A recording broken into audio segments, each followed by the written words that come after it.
I worked on Scary Movie 3 and Scary Movie 4 with some heroes of mine, David Zucker and Pat Proft and Jim Abrams and Bob Weiss. And these guys had made these wonderful spoof movies that I grew up on. They're the best spoof movies of all time. Airplane and Police Squad, which turned into Naked Gun, and Hot Shots. These wonderful films. And so it was a real honor for me to get to work with them and to learn how to do spoof, which still makes me laugh. It will make me laugh until I'm 80.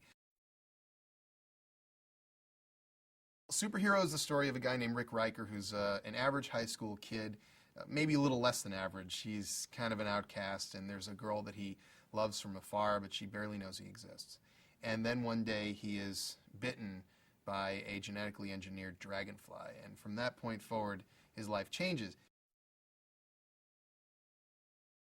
Now, of course he's a villain. Of course he's a villain. He's a great villain. Yes, we have a wonderful villain of our own creation called the Hourglass, played by Christopher McDonald, who's terrific.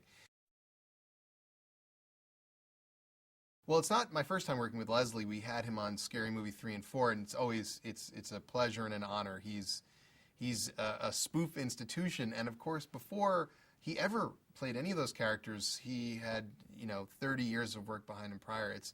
It's really inspiring to see just how wonderful an actor can be, regardless of age and how many years he's been doing. He's a consummate pro.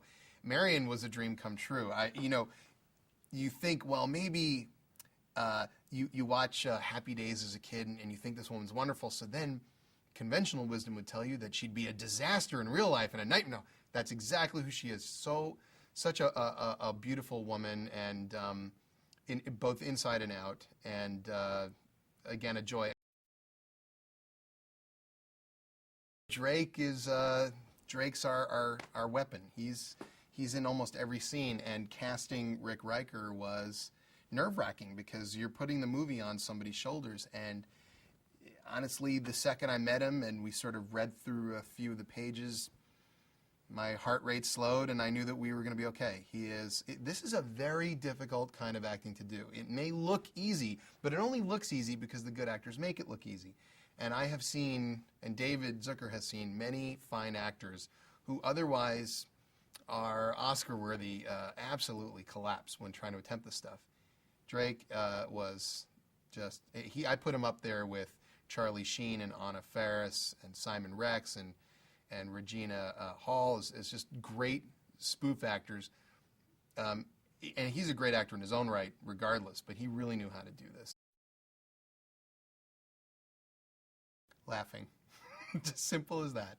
I just want them to go, enjoy the story, enjoy the romance, enjoy the action, and laugh the whole